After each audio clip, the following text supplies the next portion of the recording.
I've been stressing import, export, or trade balances that are not in balance, primarily for the U.S. Now let's look at, say, China.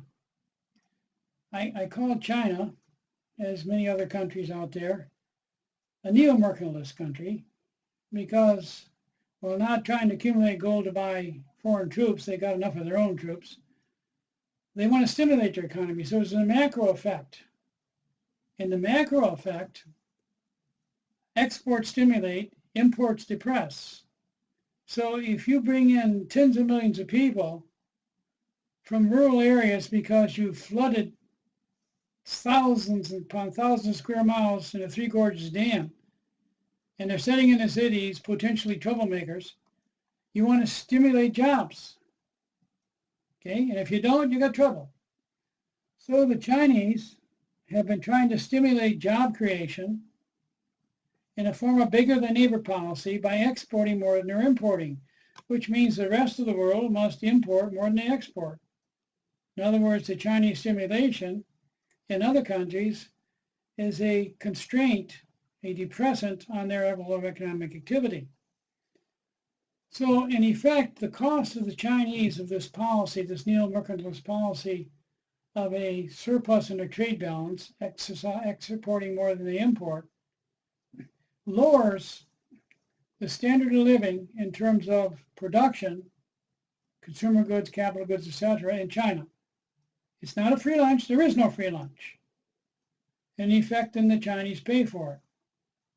And the question, of course, then becomes, is to the extent it stimulates jobs but hurts the overall standard of living, is it a net good or bad?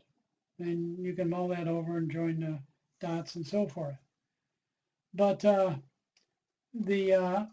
remember that if some countries export more than they import for a macro reason of stimulus or a micro reason of whatever, other nations must have the opposite compositely, consensually, in terms of their trade balance. And they must import more than they export, which will either depress the economy or whatever. This is the value of these production possibility curves. Now, if you start trading, but on the basis of an opportunity cost and you were not trading before, or you were trading less before, now you will actually reform your production possibility curve and shift it outward. Okay, in other words, shifting to trade based upon comparative advantages actually shifts this concave to the origin production possibility curve out from the origin, and your potential is increased. Now that doesn't have anything to do with the imbalances. That's adopting international trade. It's pretty much like the independent mountain man and independent city man getting together and trading with one another. They will both be better off if it's based upon their comparative advantage, which you will see in the next chapter or two in some great detail. That trading on a basic comparative advantage means that you're trading goods in which you have a lower opportunity cost than the person that you're trading with.